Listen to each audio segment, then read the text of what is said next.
Nash Covington stared up at the ceiling of his private room in Hathaway House, clenching back the hot tears from his eyes.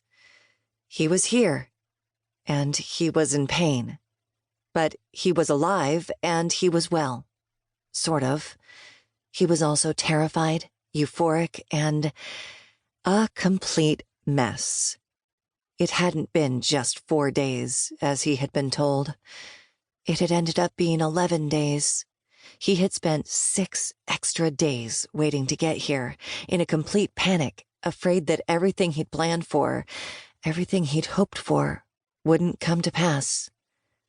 But the doctor had finally cleared him, and then it had taken another day to get the arrangements finalized. He knew, in theory, that was all normal. It was all good now that he had arrived, and the added delay in the long run didn't matter one bit. He hoped. He needed to be here, and yet he was so scared, so worried during those 6-7 days before his travel arrangements went into effect. Nash hoped and prayed that his chance, that this opportunity, would finally happen. Now it had. Of course, as soon as he'd gotten here, he'd checked the amenities of his room and then headed out to see what all Hathaway House had to offer.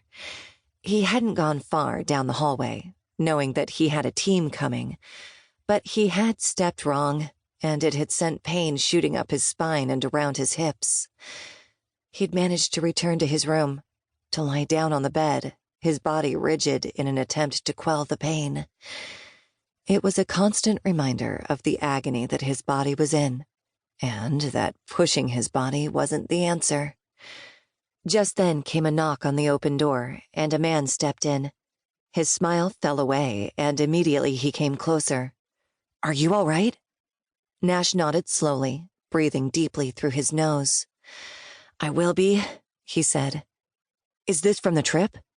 "The trip, the surgeries, the fact that I was just checking out the room, the hallway," he murmured, his eyes half closed. "And then I stepped wrong." "Ah," he said. "Which foot? Was it a flat step? Did you fall? What happened exactly?" He opened his eyes to see a man with a name tag that read Shane. "Are you a doctor?" "Nope, I'm the head of the PT department," he said. "I need to know these things." In as calm a voice as he could muster, Nash reiterated what had happened. "It was a simple thing," he said. "But if I'm not mindful of where I place every step, it's just so easy to have things go wrong." "That's fine," Shane said, as he used a stylus to jot notes on his tablet as he watched Nash curiously. "What are you writing down?" "We'll have to work on your steps, your hip alignment, and the pain was from a single misstep." Shane looked at Nash. "What would you say that pain was? An 8 out of 10? Nash nodded and said, "Right now it's a 10 out of 10. "Which foot?" "Right." Shane nodded and continued to write. "Pain shooting into the leg and stopping, or into the spine?" Then Nash grimaced, not able to talk. Shane put down his tablet and neared Nash. "Let me massage the foot, see if I can get the cramp to relax."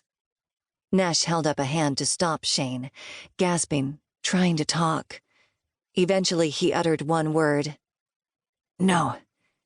Shane nodded, watching, timing the pain flare. "When do we get started?" Nash asked, dreading the answer, because right now the thought of moving was just way too painful.